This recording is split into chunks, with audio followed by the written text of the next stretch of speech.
Hello और welcome student, स्वागत है आपका करण सर फार्मा क्लासेस में। और थंबनेल से आप समझ ही गए होंगे कि जैसे कि आप जानते हैं कि हमारी एक सीरीज चल रही है। इस सीरीज के अंदर हम डिस्कशन कर रहे हैं टैबलेट के डिफेक्ट के बारे में और ये है इसका पार्ट 5। आज भी हम एक बहुत ही इंपॉर्टेंट डिफेक्ट के ऊपर बात करेंगे जिससे रिलेटेड क्वेश्चन जो है वो काफ़ी बार इंटरव्यूज़ के अंदर पूछे गए हैं और इसके बारे में आपको नॉलेज होना भी चाहिए।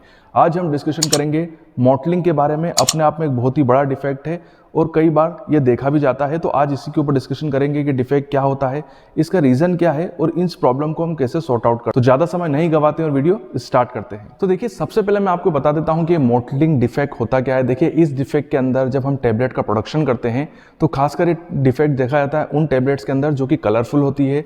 आप जानते हैं कि कई बार टैबलेट जो होती है वो अलग अलग कलर के अंदर मार्केट के अंदर अवेलेबल होती हैं, ब्लू, रेड, ग्रीन। तो इसमें होता यह है कि जो टैबलेट जो कलर है, तो टैबलेट के ऊपर जो कलर का डिस्ट्रीब्यूशन होता है वो अनइक्वल होता है। मतलब कहीं पर टैबलेट में आपको कलर जो है वो काफ़ी डार्क मिलेगा, तो कहीं पे आपको टैबलेट का कलर जो होगा वो थोड़ा सा हल्का मिलेगा। मतलब पूरा कलर का डिस्ट्रीब्यूशन एक जैसा नहीं होता है और अलग अलग तरीके का, मतलब कलर जो होगा वो सिस्टमेटिक वे में डिस्ट्रीब्यूट ना होता हुआ अलग अलग तरीके का दिखेगा। मतलब कहीं पे आपको डार्क, कहीं पे हल्का। तो इस तरीके के डिफेक्ट को क्या बोला जाता है? मॉटलिंग बोला जाता है। इसका एक बहुत बड़ा रीज़न ये देखा गया है, जो इसका कॉमन रीज़न है कि जब हम टैबलेट को प्रोड्यूस करते हैं तब उसके जो फॉर्मुलेशन होता है, तो फॉर्मुलेशन के अंदर जो एक्सिपिएंट्स को हम जो ऐड करते हैं उन एक्सिपिएंट्स का जो कलर होता है वो अलग अलग होता है।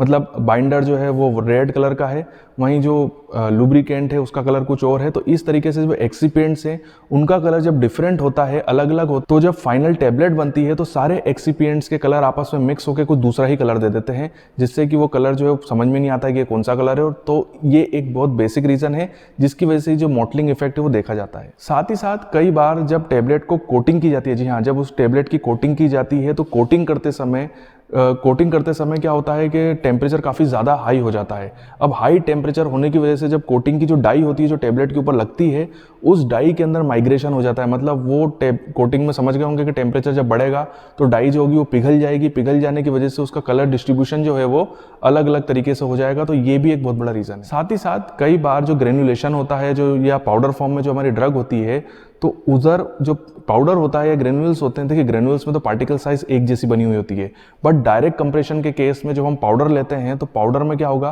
कि पार्टिकल साइज जो होगी वो अलग अलग साइज की होगी। तो पार्टिकल्स की साइज में जब डिफरेंस क्रिएट हो जाता है तो उसकी वजह से भी ये मॉटलिंग वाला जो डिफेक्ट है वो दिखाई देता है। कई बार ऐसा भी होता है कि जब टैबलेट का प्रोडक्शन होता है और उसमें जब कोटिंग की जाती है तो कोटिंग करते समय जिस डाई का हम यूज़ करते हैं, या तो वो डाई सही नहीं है, आपने गलत डाई यूज़ कर ली है। अगर आपने सही डाई यूज़ करी भी है तो वो प्रॉपरली मिक्सअप नहीं हो पा रही है, सही तरीके से मिक्स नहीं हो पा रही है। जो टेम्परेचर उसको चाहिए वो टेम्परेचर उसको मिल नहीं पा रहा है, जो कंडीशन उसको चाहिए वो कंडीशन उसको नहीं मिल पा रही है, या तो फिर डाई और ड्रग के बीच में एक तरीके की इनकम्पेटिबिलिटी जनरेट हो जाती है। जो भी आपका फॉर्मुलेशन है उसके अंदर एक्सिपिएंट भी हो सकते हैं या आपका एपीआई भी हो सकता है, वो डाई के साथ एक तरीके की इनकम्पेटिबिलिटी शो करते हैं, जिसकी वजह से भी जो डाई है वो प्रॉपरली या सिस्टमेटिक वे में या यूनिफॉर्म वे में आपकी टैबलेट में नहीं जमा हो पाती है, जिसकी वजह से अनइक्वल डिस्ट्रीब्यूशन हो जाता है और ये मॉटलिंग डिफेक्ट जो है वो टैबलेट में दिखाई देता है। एक रीज़न ये भी देखा गया है कि कई बार हमारी टैबलेट वो सिस्टमेटिक वे में बन जाती है, कलर डिस्ट्रीब्यूशन भी सही हो जाता है और हम टैबलेट को है जो स्टोरेज कंडीशन में रख देते हैं। स्टोरेज कंडीशन के अंदर टैबलेट को ना प्रॉपर टेम्परेचर दिया जाता है, ना उसको रूम कंडीशन दी जाती है। हो सकता है कि जहाँ पर आपका स्टोरेज एरिया है वहाँ पर टेम्परेचर जो है वो हाई हो जाए और बहुत समय तक टैबलेट जो है वो स्टोरेज एरिया में रखी रहे।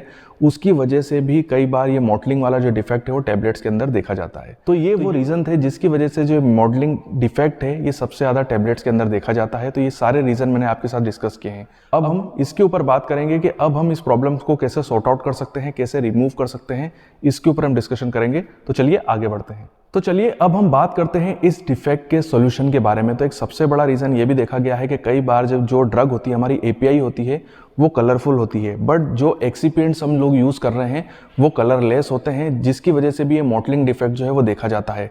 तो इसका एक यही सोल्यूशन है। और कलरलेस एक्सिपिएंट से मेरा मतलब है वो वाइट कलर के होते हैं और हमारी जो एपीआई है उसका कलर कोई सा भी हो सकता है।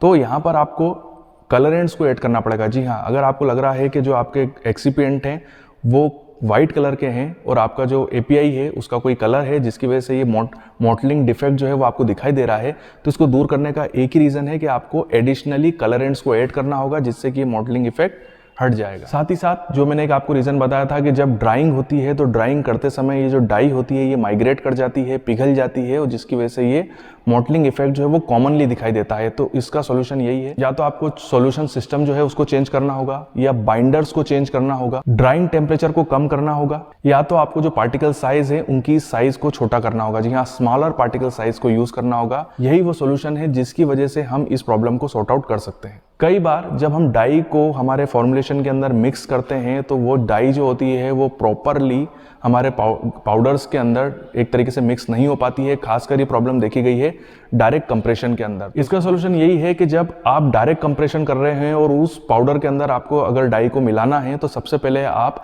अपने पाउडर के जितने भी पार्टिकल्स हैं उनकी साइज पता कर लीजिए। अगर आपको लग रहा है कि पार्टिकल साइज ज़्यादा है तो पहले आप पार्टिकल साइज को रिड्यूस करिए, उसको थोड़ा फाइन कीजिए और उसके बाद आप डाई ऐड कीजिए। अगर आपके पार्टिकल साइज बड़े होंगे या इनप्रॉपर होंगे, मतलब कुछ पार्टिकल्स तो बहुत छोटे हैं और कुछ पार्टिकल साइज बड़ी है, तो उसकी वजह से भी जो डाई होगी वो प्रॉपर वे में मिक्स नहीं हो पाएगी और पार्टिकल्स आपको अलग अलग दिखाई देंगे। मतलब कुछ पार्टिकल्स में डाई काफ़ी गहरी कलर की दिखाई देगी, वहीं कुछ पार्टिकल्स के अंदर आपको डाई का जो कलर है वो काफ़ी हल्का दिखाई देगा। तो यहाँ पर हमको यूनिफॉर्म पार्टिकल साइज करनी होगी, साथ ही साथ पार्टिकल साइज भी काफ़ी छोटी रखनी होगी, तभी जाके ये जो प्रॉब्लम है वो सॉर्ट आउट हो सकेगी। साथ ही साथ ये प्रॉब्लम एक बार बाइंडर की वजह से भी देखी जाती है कि जो कलर्ड बाइंडर हम यूज़ करते हैं। जी हाँ, अगर आपके फॉर्मुलेशन के अंदर जो बाइंडर है वो कलरफुल है और वो अगर आपके फॉर्मुलेशन में प्रॉपर वे में मिक्स नहीं हो पाते हैं तो उसकी वजह से भी जो मॉटलिंग डिफेक्ट है वो दिखाई देता है। तो इसको सॉर्ट आउट करने का एक ही तरीका है, यहाँ पर आपको जब हमारा ब्लेंड होता है, मिक्स होता है, तो उस समय आपको ड्राई कलर्स, जी हाँ, ड्राई कलर्स का यूज करना है। साथ ही साथ आपको एडेसिव को भी ऐड करना है, बट एडेसिव्स जो होंगे वो काफी फाइन होने चाहिए, उनकी पार्टिकल साइज काफी छोटी होनी चाहिए। एग्जाम्पल है अकेशिया और ट्रेकागॉन। एक बार जब वो प्रॉपर वे में मिक्स हो जाएंगे तो उसके बाद आपको ग्रेन्युलेटिंग लिक्विड्स को ऐड करना है। जी हाँ, तो इस प्रोसीजर को फॉलो करते हुए अगर आप इस प्रॉब्लम को सॉर्ट आउट कर सकते हैं। तो चलिए ये वीडियो हम यहीं पे कंप्लीट करते हैं। ये वीडियो थोड़ा सा छोटा था, बट ये मॉटलिंग वाला जो डिफेक्ट है ये अपने आप में एक बहुत ही इंपॉर्टेंट डिफेक्ट है। क्यों? क्योंकि इंटरव्यू में इससे रिलेटेड काफ़ी क्वेश्चन पूछे जाते हैं और ये काफ़ी कॉमन डिफेक्ट होता है, क्योंकि आज के समय में कलरफुल टैबलेट्स का ट्रेंड है। काफ़ी कंपनियां चाहती हैं कि जो उनकी टैबलेट्स हो वो वाइट ना हो, कलरफुल हो, जिससे कि वो थोड़े अपने कंज्यूमर को आकर्षित कर सकें, जिसकी वजह से ये जो मॉटलिंग वाला डिफेक्ट है काफ़ी कॉमन हो जाता है और काफ़ी बार देखा जाता है। इसीलिए मैं आपको ये पूरी जानकारी देना चाहता था, जिससे कि आप इस डिफेक्ट को समझ पाएं और इसका रीज़न क्या होता है और इसके सॉल्यूशन क्या है इसको भी समझ पाएं। ये वीडियो हम यहीं पे कंप्लीट करते हैं। मैं आशा करता हूं कि आपको ये वीडियो पसंद आ रहा होगा। अगर आप चाहते हैं कि मैं इस टाइप की सीरीज़ और बनाऊँ तो नीचे कमेंट बॉक्स पर आप टॉपिक को मेंशन कर सकते हैं। आगे आने वाले समय में मैं आपके दिए हुए या आपके सजेस्ट किए हुए टॉपिक्स के ऊपर भी वीडियो जरूर बनाऊंगा। आपकी उज्जवल भविष्य की कामना करता हूं और यूं ही बने रहिए हमारे साथ।